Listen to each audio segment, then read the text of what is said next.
So far, 122 employees have been dismissed for participating in an unprotected strike. Tshwane City Manager Johan Metler says they are implementing a no-work, no-pay policy. Salary recalls were implemented in line with the lists submitted by line managers reporting that attendance registers were signed by employees but no services were rendered. A memo was circulated clarifying the procedure which should be followed if employees did not receive a salary for August of 2023 as a result of the unprotected and illegal strike. Ex-ANC Secretary-General Ace Magashule has roped in fired Hawks boss Bernie Meza as part of the leadership for his new political party. Magashule announced the launch of his new organization, the African Congress for Transformation, in Soweto today. Alpha Ramoshwana was there. Ace Magashule has finally shared with the country the next chapter of his political life after being booted out of the ANC. His launch, accompanied by a handful of supporters at an eatery on Soweto's popular Vilakazi Street, unveiled a logo showing colors similar to the ANC's green, black and gold with sprinklings of the EFF's red.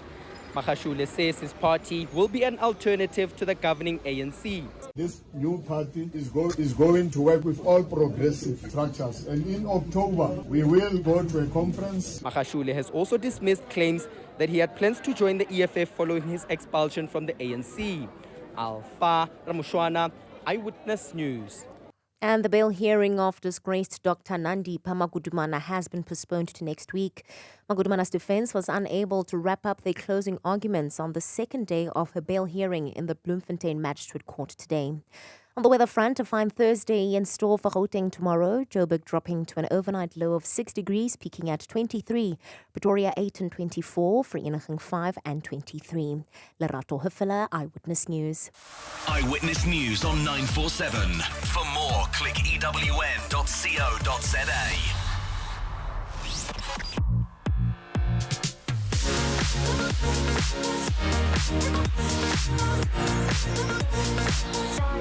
947.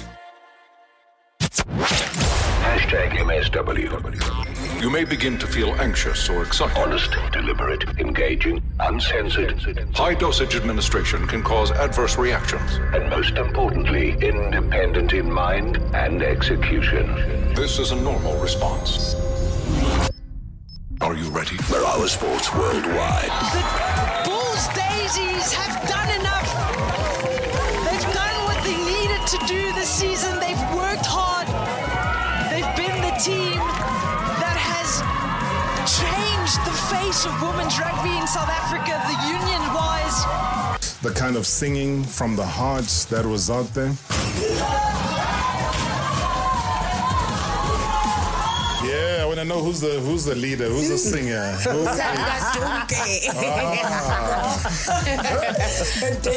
You do it all.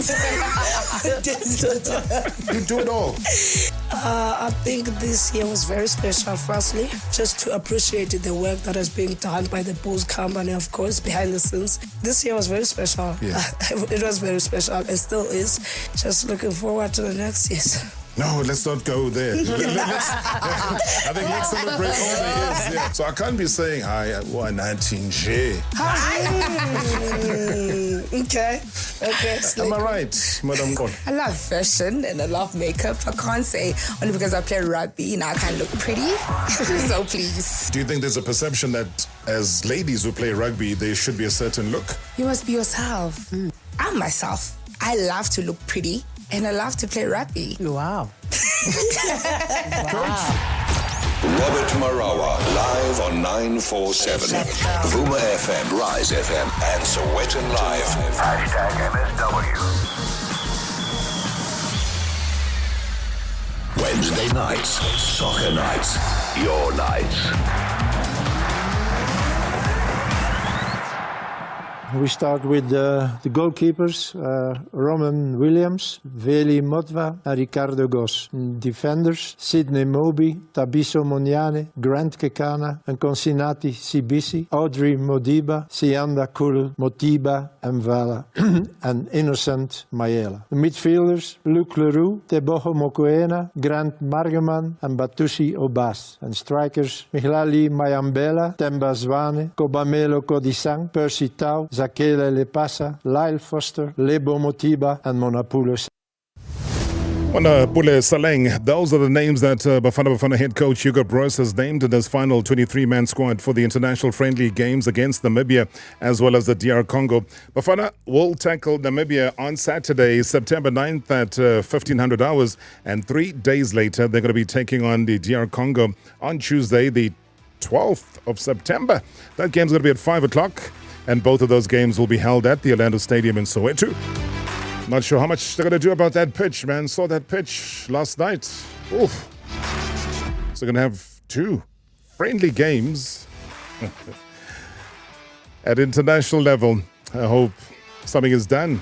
I don't know what can be done in such a short time, but we'd always want to see some great football. But yeah, well done to all those soldiers that have been selected to do duty for the national team. And that was Coach Hugo Broos making the announcement as well as individual comments around the selection. You know, it's always difficult in September. Like you said, the competition has just started in every country. So it's difficult also to see the players, or maybe 2-3 games, not more than that. But if I compare with 1 year ago, it's less difficult, because now at last I have a team. And that team doesn't change so much. And when I say a team, it's 25-30 players.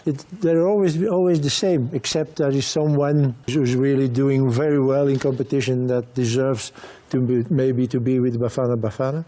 But for the rest of the selection is not difficult. But now the other difficulty starts, that I have to choose. I have sometimes more players or several players for the same position. So the choice has to be made. And but I'm happy with that. I'm happy if you have to choose. Better that than not to know which player to take. Yeah, but in the beginning it was difficult because there was no team. When I came here, everything was negative. The coach was negative, the players were negative, the results were negative. So we had to start nearly on zero. And for me it was difficult because I didn't know any player of South Africa, except a few. So I had to know the players. There are 16 teams. Take 20 players. There's 320 players. I had to start knowing them. So it took time. And in the beginning there are some critics also because I didn't take this one, I didn't take this one. But the first thing I wanted to know here in this country was, do we have good young players? So, and that was my search in the beginning. And I think I made the right direction at that moment to do that.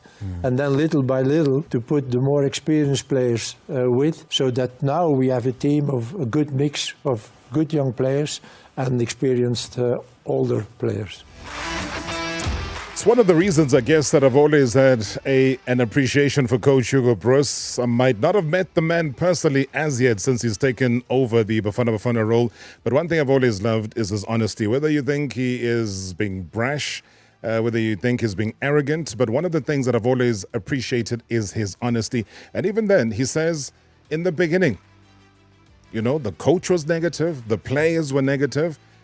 And again, it's a case of, you look at yourself, and he knows how negative he was, but he's also able to put it out there and be honest about it. So again, my appreciation grows for somebody who comes into a very tough position and a role, that of being a Bafana coach. So good luck, as I said, to everybody. But after this, hey, our guest is in the studio. Previously on Marawa Sports Worldwide. You're in dividers, yeah? Hey, Tando Banana, you managed to get Mandisa. I phoned Mandisa looking for a coach from Mandisa. Mandisa was never my coach. So I asked her, listen, I need 2 names. Yeah. But I then asked myself a serious question. Is it worth me asking Mandisa all the time who's going to be the next person to coach or be part of the coaching staff of the Boots Daisies? And then one morning I just phoned her. I said, listen, I think I found my coach. And that coach I'm speaking to is right now I'm speaking to you. Mandisa in a couple of years' time will be coaching South African rugby women's team. Mandisa is here. She's wearing exactly the jerseys of the national team. So that is projecting into the future. #MSW. #MSW. Wednesday nights, soccer nights. Your nights.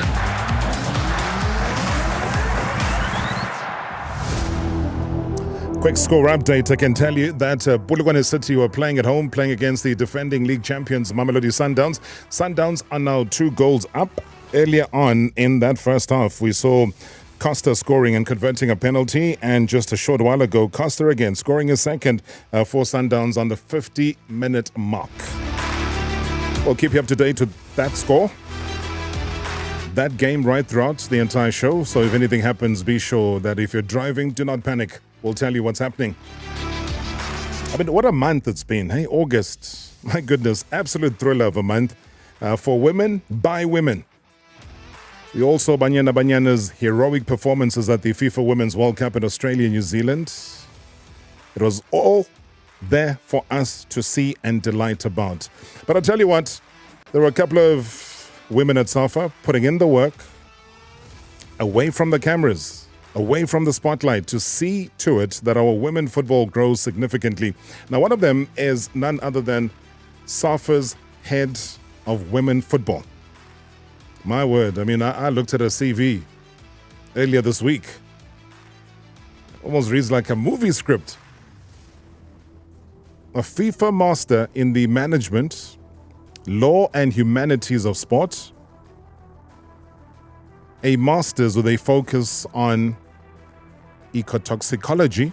I had to practice that word many times, but I got it right, from the University of Siena. A Medical Honours and a BSc in Genetics, both from the University of Cape Town, as well as being a director of Badger's Football Academy. I mean, she's held the roles of COO at the Desmond and Leah Dudu Legacy Foundation, program manager for the Western Cape Education Department, and has been a freelance strategy consultant. Recently for UEFA, the University of Cape Town, and also the University of Zululand. KZN. I told you. And that's just a fraction of what she's achieved. But she sits right in front of me. And what an honor and a pleasure to welcome Safa, head of women's football, Romaney Pinnock. Good to see you. Welcome to the show. Thank you for having me. It's embarrassing when you read out that list. The short list of the long list. It cannot be, because it's all hard work from your side. And firstly, just congratulations on all the success that you've had. Thank you. Thank you. I mean, in terms of past or current? Yeah, I mean, past. We'll come to current. I mean, this is great. I mean, it just shows signs of a hardworking person, shows signs of somebody who is highly devoted, shows signs of somebody that wants to get the job done. And that's what we need here in South African football, is someone who can get the job done, more especially in women's football. Congratulations on the appointment as well. Thank you. Thank you very much. What does that mean to you, though, given all the trials and tribulations? Also just the joy. We're still calming down after how we shocked the world at the World Cup. I think there's a big, difficult road ahead to grow women's football, but one cannot ask for such an amazing performance that we saw at this World Cup in a way that paves my job. Banyana has made my entry into this job easier, because now I can say, look what these amazing women have achieved in the current ecosystem. Imagine how we can grow this with better support, with professionalization, and growing from grassroots to national level. What surprised you mostly about that performance? What surprised you positively about how well they did? Getting into the last 16 of a FIFA World Cup, making history on many different fronts. I think it was Des who referred to that group as the group of death. I mean, we had really, on paper, really strong teams to play against. And what surprised me is I kind of looked at our ranking internationally and thought, on paper doesn't show what these women are on the field. Made me question the ranking system, made me say, okay, we definitely need more international strong games so that ranking system really matches who they are as players and as a team. And it also says something, because in the end, if I'm not mistaken, we made strides. We jumped, 9 places after that. But still not as big a jump as we would have had we had great warm-up games against very strong and formidable opposition, like playing against a Germany that I believe we had a chance to play against. Yeah, I think, when I look at that situation, it's often just a case of scheduling. Yeah. Like you said, get the job done. We have to find these friendlies, connect with the right people, perform in the right competitions, and work on that ranking. But like I say, even without a number on paper, the significance is there on the field. But it's also about hitting the ground running. The longer time we take to ensure that the legacy that's been left by this success. I know some people criticize and say, oh yeah, we won nothing. Yeah, we might have won the hearts and minds of the world, even South Africans themselves. So we did. There are South Africans that can name at least 5 women Banyana players all at once, something that never ever happened before. So how do we get to the job, get the business done immediately? And for you, what is the priority? The Federation has put together a draft strategy. So one of my key first tasks is to work on that strategy and launch that strategy together with the Federation and all the departments who will play a role in women's football. Ideally, a strategy of this nature depicts what the next 5 to 10 years look like for women's football, and then it's about ploughing into that work and getting it done through various arenas. I mean, we're talking about national squads, but who are the Tembis of tomorrow? Are we making sure that they are getting what they need from a young age, or if they're just in our under 17, under 20 squads, to make sure that when the next World Cup, the next AFCON arrives, we're doing even better. So I like to look at it across a spectrum. What does a 8-year-old look for when she wants to play sport, and how do we capture her and support her, and how do we see her move through that journey to become the next national team player? The process of trying to get there also starts with family. It starts with community. And a lot of the girls that play for Banyana right now will tell you horror stories about how in their communities they were being looked at and said, stop trying to be a boy, stop trying to be this. Who are you? What are you? What exactly are you trying to get at? And they'll tell you these horror stories because they've had to overcome within the community, being segregated against. But they had a dream, that a focus. How do we then protect them as fresh talent coming out of communities that are not used to, let's say, women wanting to play professionally the game of football? I think a performance of this kind, where from a sort of broadcasting and marketing point of view, like you say, people know these personalities now, is significant for your average community, where someone might have had the opinion that a girl shouldn't be playing sport or shouldn't be playing football, can now look to a national hero and change their mindset around that. Because as South Africans, we are fixated on sporting heroes. Yes. And primarily, yes, there have been men, but this shift towards our female sports stars means that at a community level, at a family level, people are normalizing women in sport. So there's a big marketing story there, telling those stories, seeing those women on television and succeeding, etc. The interview process would have been one strenuous one, because ultimately, I remember friend Helton Smith, good friend of the show, good friend of women's football in this country, maybe doesn't get celebrated as much as she should, but that was a different role that she had compared to what you walk into right now. What is the interview process like? And did they have top of mind what they really wanted for this particular position of Safa head of women's football? I would hope they had top of mind what they want in a role like this. The interview process, it was regular in that one meets with these panels and they pick your brain and decide if you fit for the job. So I would hope that my past performance at a football level with my club, and as well as at a strategic level in my roles, has guided them to make this decision.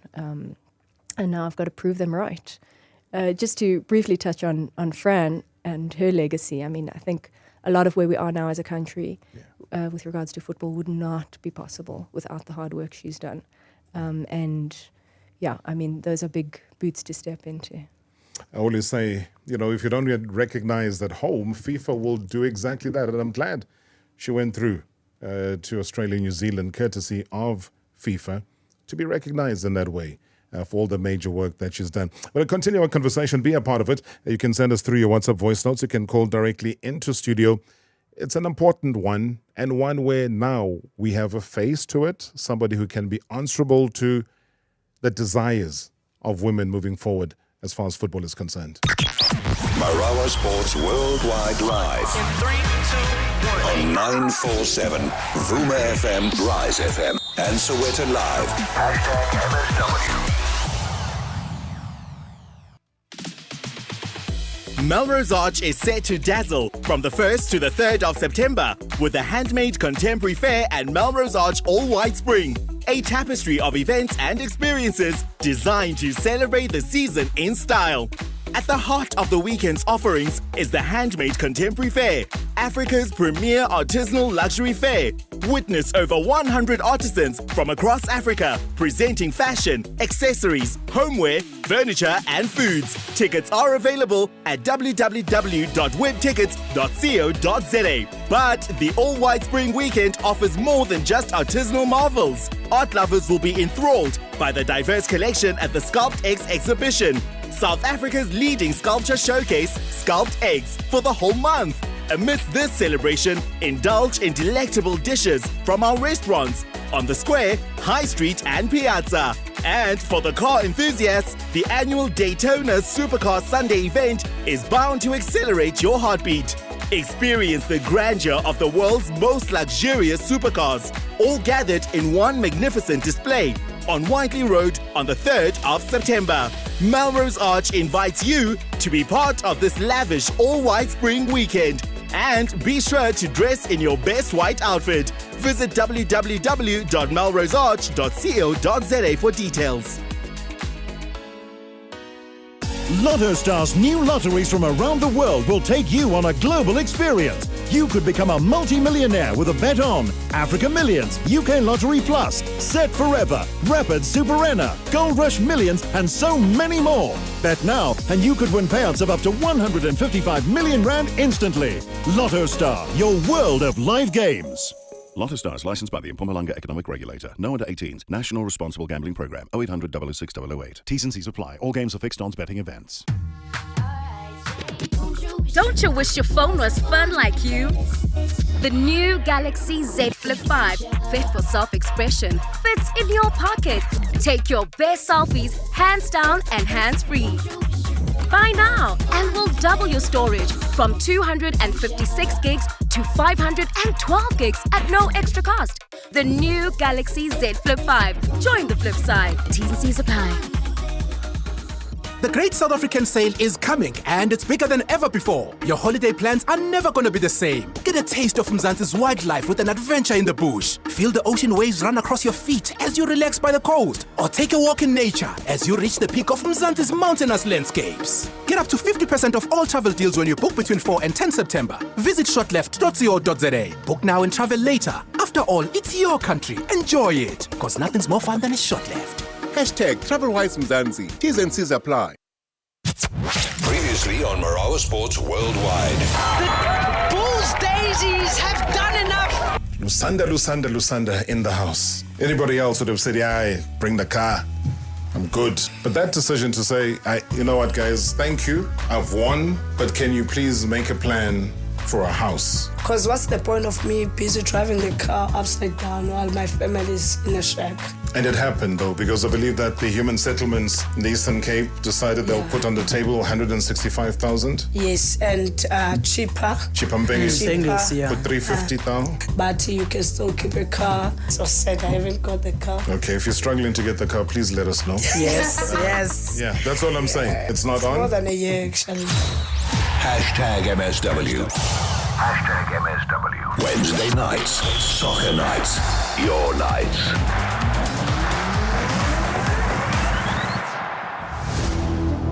In conversation tonight, Romaney Pinnock is the Safa head of women's football, chatting to us all things to do with the game and where we move to from here.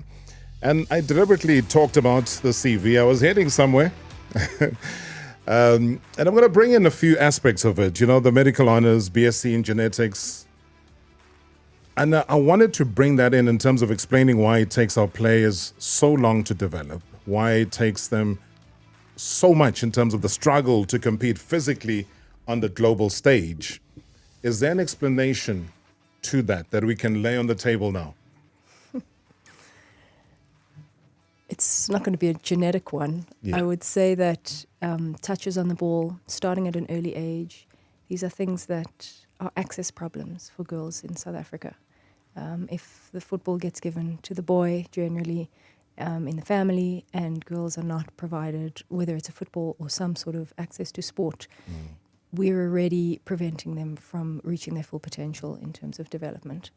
So I think it's a case of ensuring that as many girls as possible have access to sport, whichever sport it is, to ensure that their bodies develop in a way that equips them going forward, strengthens them going forward, and heightens their skills going forward, as best as possible.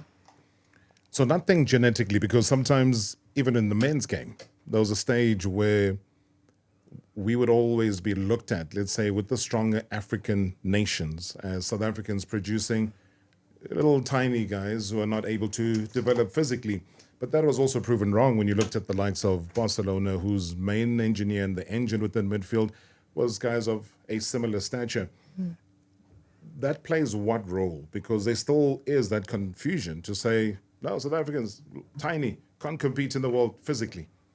I mean, the Japanese squad that I just watched at the World Cup, they were all very small and exceptional players. I think it's very dangerous route to go down to widely paint a nation with a genetics brush and say this is why you can't perform. I think especially in South Africa, where so many people come from such diverse backgrounds in terms of genetics as well, that I'm not buying into that argument. I really think whatever we have here genetically, it's a case of just harnessing that in a productive way, through nutrition, through training, through support, through mental support as well, to create the best players, whichever country you're in and however tall you are. I think it was also just a case of desperation. We were going through tough times. We still are, especially within the men's game. You come into an association that probably has the women being the most successful right now. But it was tough times because we're not getting the results. We're not qualifying for World Cups. We're not qualifying for the AFCONs. And here you are, last 16 World Cup, WAFCON champions. So there's a lot that needs to be worked on. But one of the things that I noticed was around the physicality, but in a different way. It's called conditioning. So conditioning is different because it can be tiny and well conditioned. It can be a bigger, physically more mature person, but not be well conditioned. Do we put the blame on that? And I hate the word blame, but let's blame someone. We don't have a professionalized game in South Africa right now. And would that be a key factor as to why our journey almost had to come to an end in that game against Netherlands? I actually thought we stood a very good chance to win the Netherlands game. So I wouldn't use that in my answer, but I would say that a professional league would take us forward in leaps and bounds. Because if we just think how many women on our national squads or in our Hollywood Bets League have completely non-sports related jobs from 9 to 5 or shift work, and that means they cannot dedicate proper time to their football trade. And I think that plays a huge role in how one eventually performs on the world stage, where we are competing against nations at a World Cup who from a young age are identified and given absolutely everything with regards to their development. And that includes salaries, etc. So to compete against so many nations with that backdrop and still get as far as we did, the level of resilience and grit in our players, I would say, is exceptional compared to many of the stronger nations at the World Cup. And that is also something that I think can be harnessed to make us greater players overall. Once we once we improve the other structures, such as professionalization and all-around support. Right, we talk about professionalization. I've got a voice note that's talking exactly that. Good evening, Mr. Rob. It's Hulifelang here. And good evening to the MSW Shoulders and good evening to your guest there. I just want to find out, I mean, given the incredible success of Banyana Banyana, given the incredible growth of the women's game, especially in recent years, hasn't there been a consideration from Safa's part to professionalize the game right now? Because we've seen the number of female players that are making it big, playing at the highest level, representing the country with a prom. And of course, the biggest sign of them all is they've done something that the men's team didn't do, and that's to qualify for the round of 16 at a World Cup at their second appearance, of course. But in that regard, given everything that has happened, hasn't there been a thought of Safa professionalizing the women's game, or is it up to them? I don't know. But if that is the case, can they give us a specific time period to say by this time, surely we should have a professional women's league in South Africa? That is what I want to find out from your guest. Great show as always. Thanks. Hulifelang, thank you so much indeed. How do we deal with that? Because ultimately, the talk about professionalization has been going on for many, many years. And here we are, still without a professional league.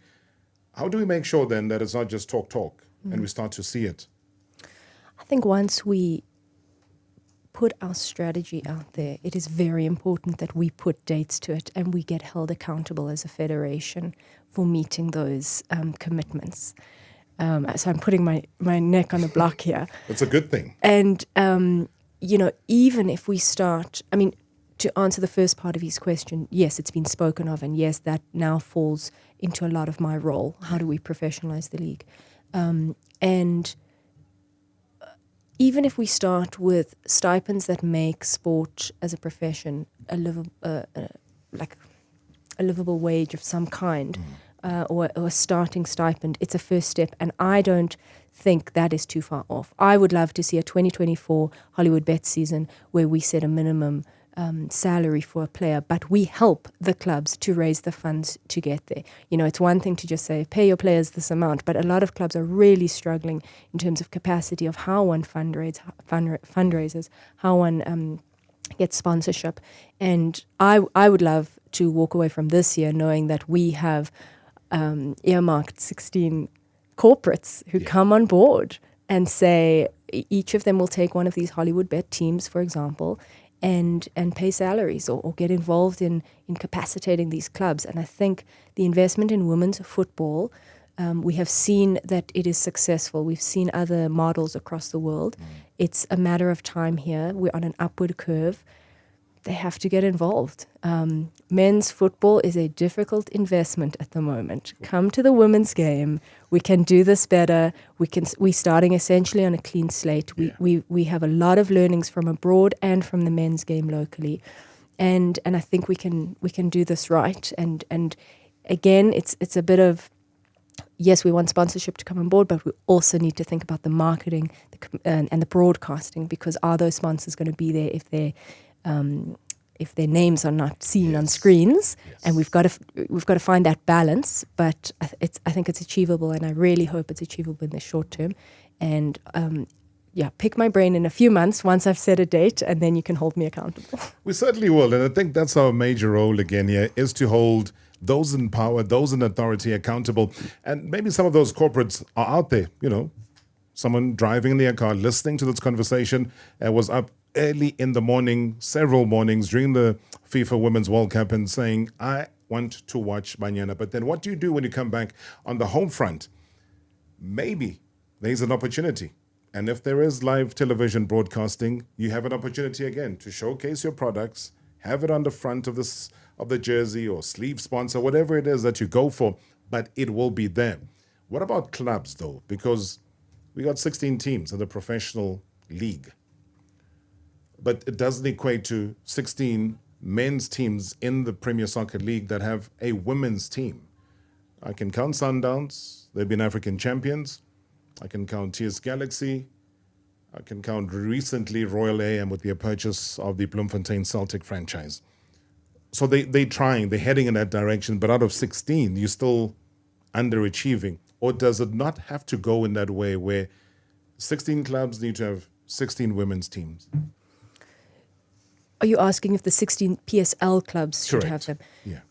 So, I mean, sorry, previously I was saying the 16 Hollywood Bets teams. No, I'm with you with that. Got it. So I'm just peeling off on the broader understanding of, an Arsenal having a women's team, and Chelsea having a women's team, outside of what we currently have with the Hollywood Bets Super League. So there is a CAF ruling in place that now these teams, in order to compete, need to have women's teams in place. I think date to be determined. I'm not sure if that has come into play, but it's a tricky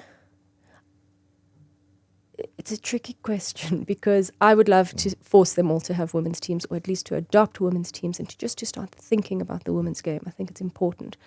My question is, why are they not doing that already? Surely they can see the investment possibilities. And yes, maybe the first few years are a struggle, but with any new product, that is what happens, that you have to put in to get out. So, I would like to sit with these PSL teams, sit with PSL in general, and just understand that framework, and see what are good options there.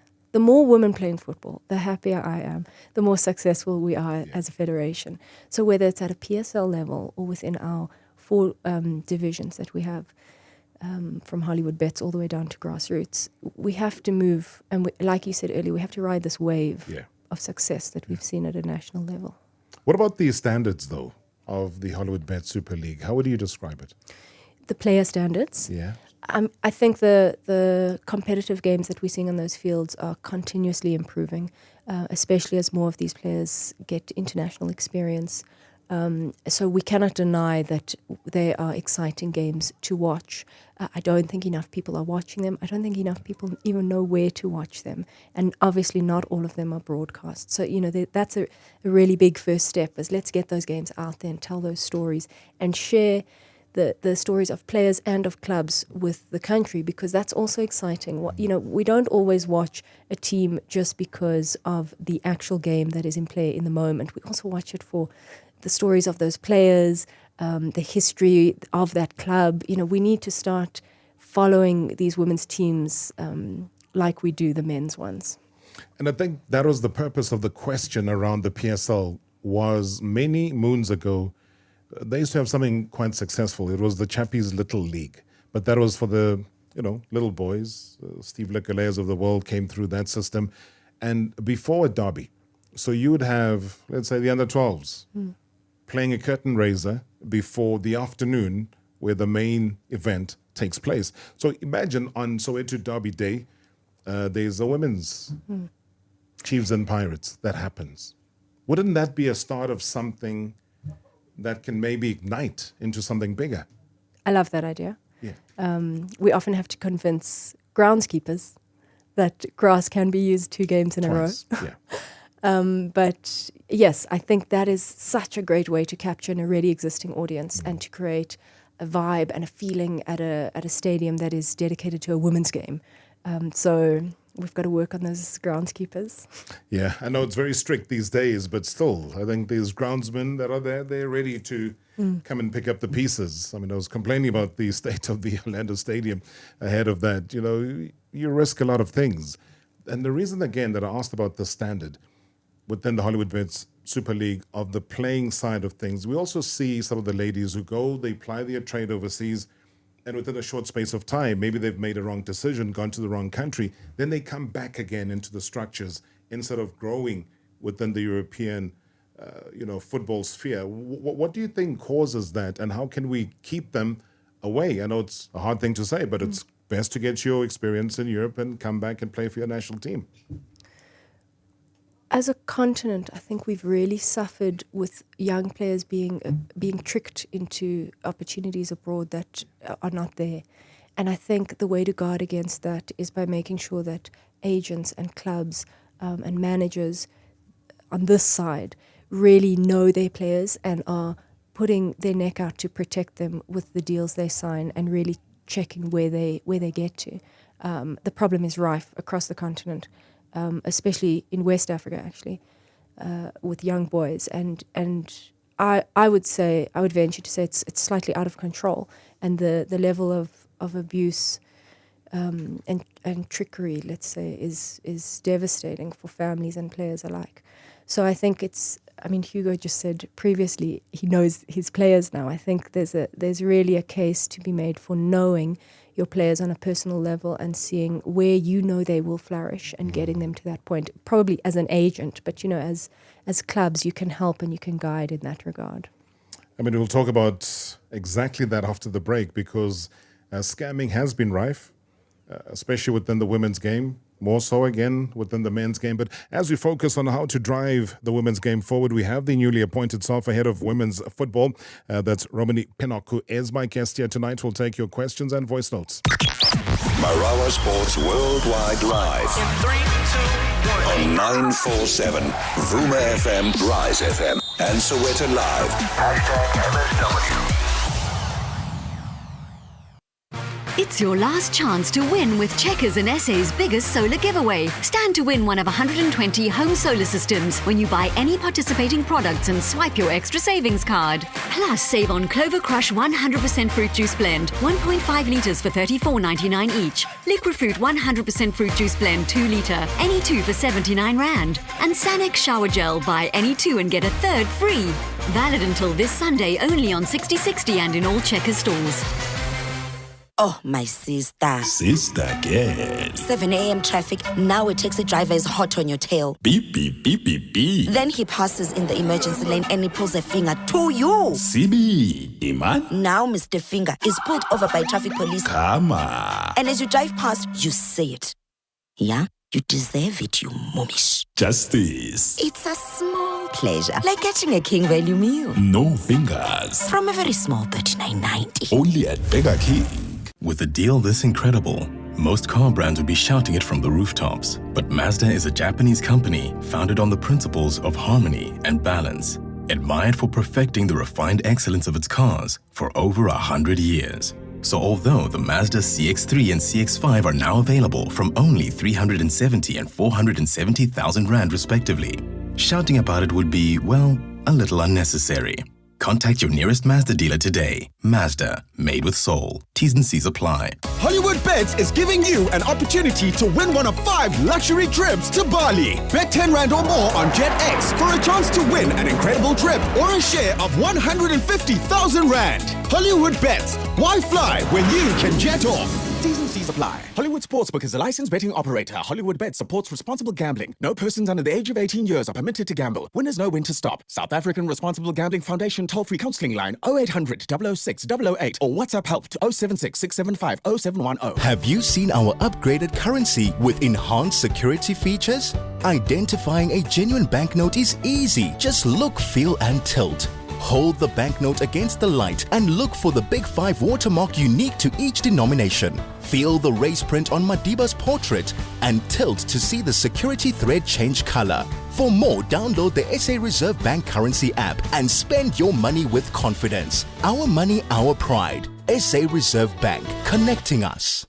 The award-winning ABSA Run Your City Joburg 10K returns to Johannesburg on Sunday, 24 September. Join over 10,000 runners as they take to the streets on National Heritage Day and be part of this iconic race. One lucky runner will drive away in a brand new Cherry Tiggo 4 Pro Urban, valued at over 300,000 Rand. You don't want to miss out. It's our time to shine and hashtag Run Your City.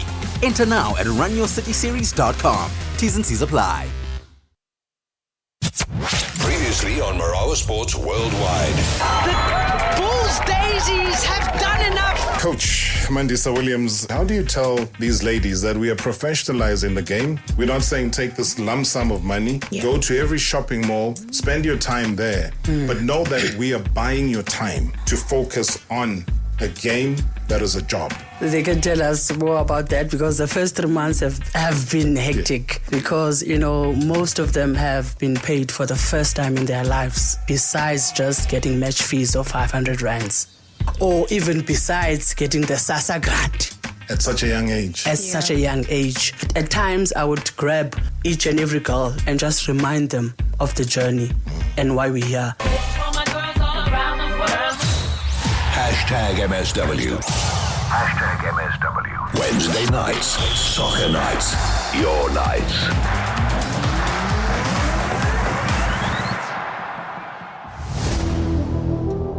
Safa, head of women's football in studio, Romaney Pinnock is my guest here tonight. Lots of your WhatsApp voice notes are coming through. Also on Twitter, let me see what Shigaga is saying. Says, I am glad that Romaney has mentioned engaging the PSL teams for all of them to have or to adopt a women's team. And I beg her to put a foot on the pedal on that aspect, because I am convinced that this is one aspect that can accelerate the quest to professionalize women's football. So, yeah, bravo to that. And I think it is a great idea. I would hazard a guess as to why anybody would bet against it. What's your comment on that? And Shigagas is basically saying that he's glad you agreeing and maybe trying to engage and open up a conversation with the Premier Soccer League.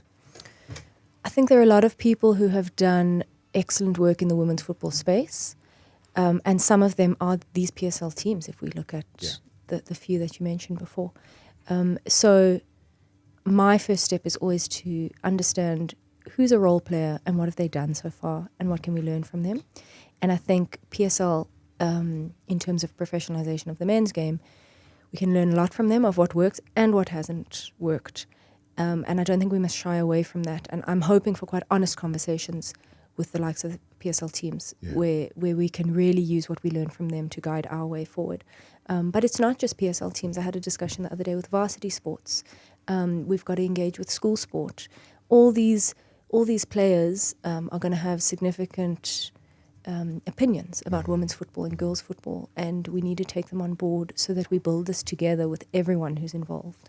And that's what made varsity sport, not just varsity hockey or varsity football or varsity hockey or rugby or whatever it was. It was just a drive that went the right channel as far as sponsorship is concerned. They got sponsorship. They got at least a Thursday night live on a channel called Supersport, and they were able to show and showcase to the continent what it is that is happening at university level. And that, for me, was the drive. And the stadium would always be packed because half the time they don't have to pay anything. It's just university students going to support. But that adds on to the vibe that is there. Talking about that and options as well. And people are listening very, very closely here. I got a message from Morocco Bujose in the Val. The Val Triangle says, congratulations to Romaney Pinnock. Says, not a question, but a suggestion. Hopefully the new women's head of football will also mobilize Safa to capacitate the regions so that women's football will develop at grassroots level too.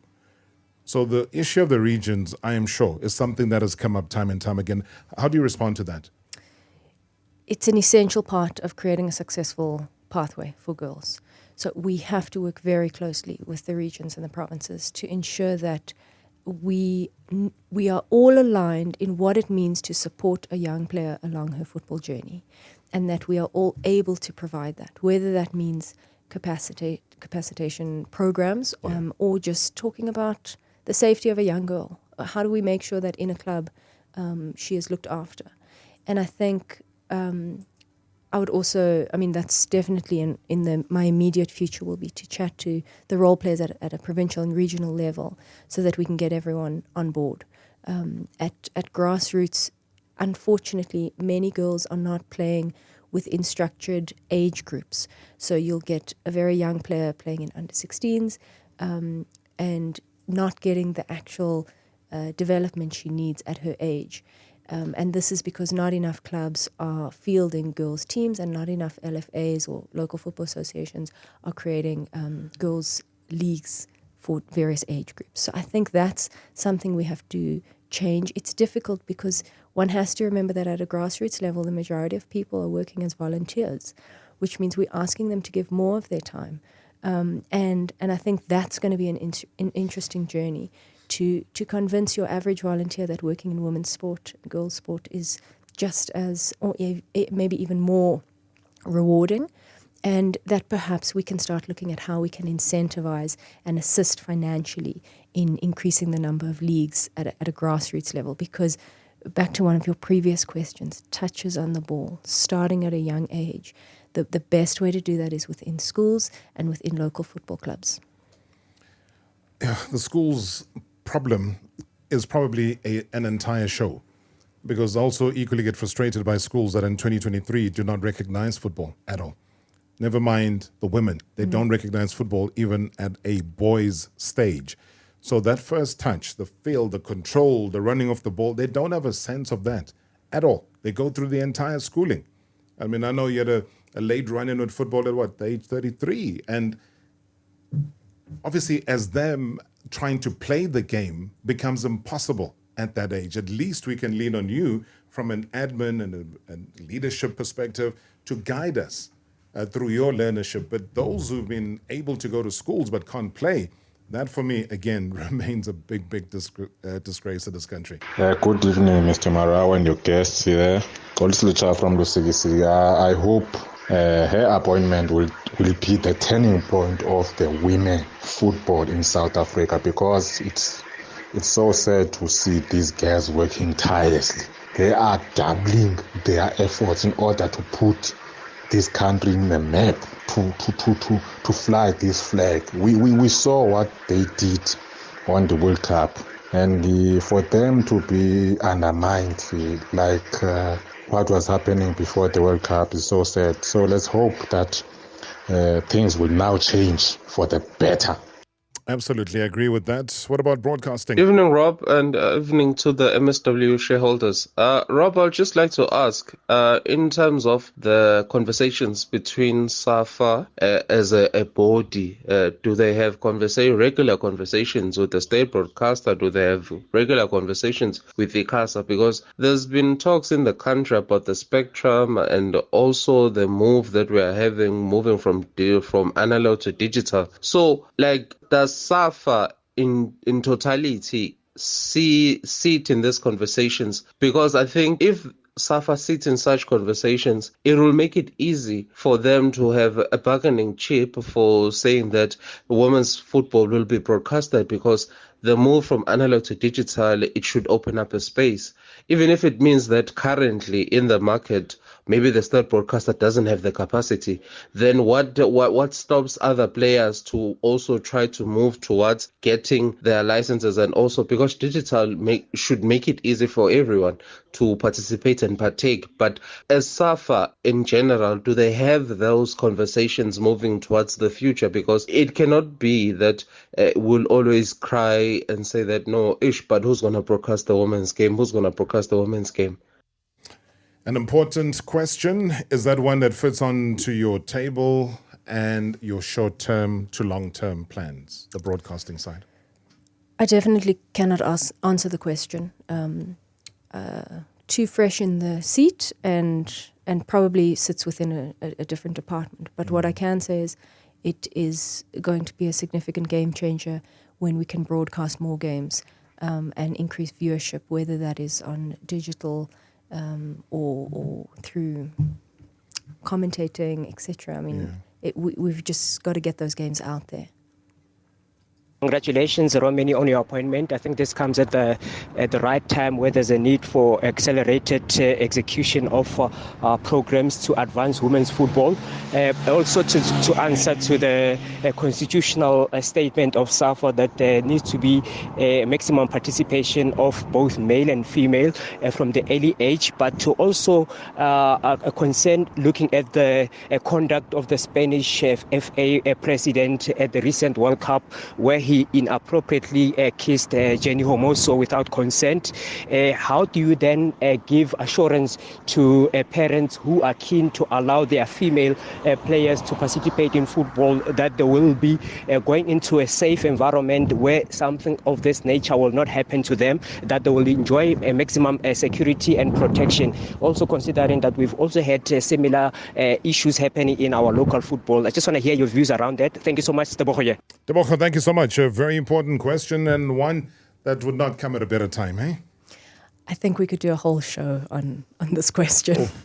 What has taken place within the Spanish FA, I think, has really highlighted what is taking place in many sporting federations.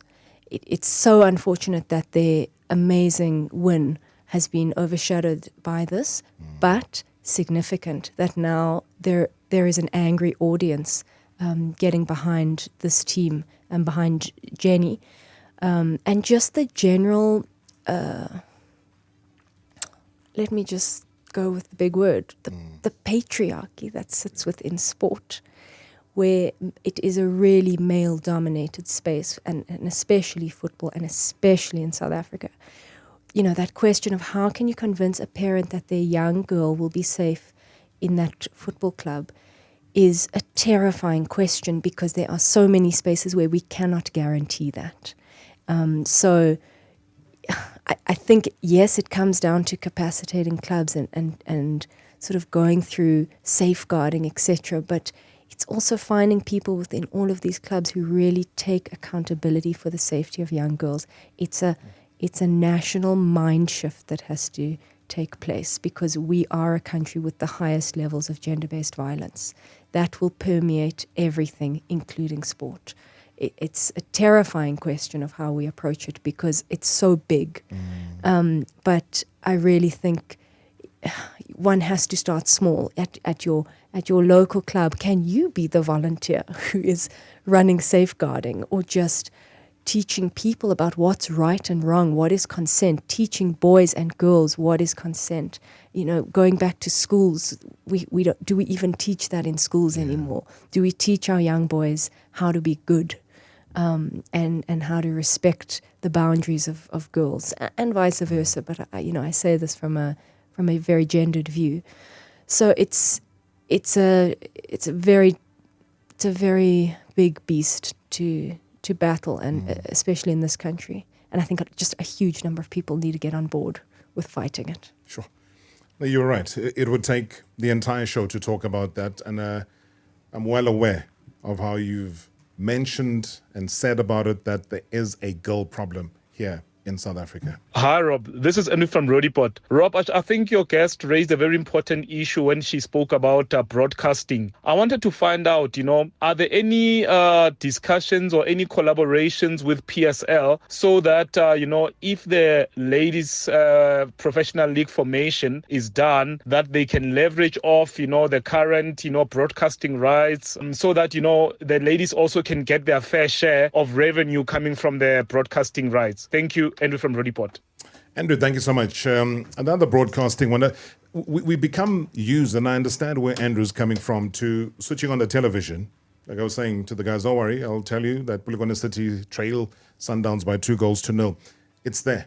We're used to it. We see the World Cup. We see UEFA Champions League. We see whatever it is on TV. Now, if we don't get used to that culture of being able to switch on a TV, watch the game, see our women play, then people can't associate. I agree.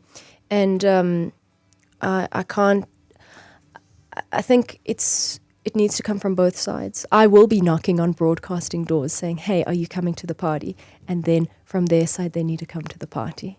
So hopefully in a few months when we touch base again, I've got good news. I love that. I said something when, and I know it's South Africa, we can host anything. We've hosted the FIFA World Cup 2010. Loved it. We've hosted Africa Cup of Nations in 96. Loved it. We've hosted the World Cup. Great. We were champions. But at times we just want to host, but we don't want to spend on things like, I said on Twitter that we should not be hosting the FIFA Women's World Cup in 2027 until we professionalize the game. I don't know what your thoughts are. And unfortunately, I only got 20 seconds for that one. Yes, we should not host until we've professionalized. I think we will professionalize and we will host, and I think we'll be an amazing host.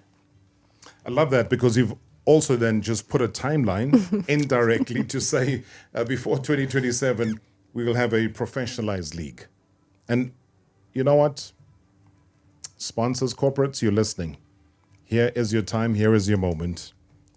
Romaney Pinnock, I want to thank you so much. This has been a kind of conversation that we've waited for quite a while. And I wish you everything of the best. I know it's a hot seat. There's politics and football and administration and so on. Don't worry about that. Focus on the journey ahead, and I'm sure you'll get the results. Thank you, and thank you for hosting me. I appreciate it. Join us again tomorrow. It's been #MSW. Marawa Sports Worldwide Live. In 3, 2, 1. On 947, Vuma FM, Rise FM, and Soweto Live. #MSW. We could say you're in for a good night, but that would be an understatement. Night Pulse with Walele and Msizi on 947. Monday to Thursday, 7 till 10.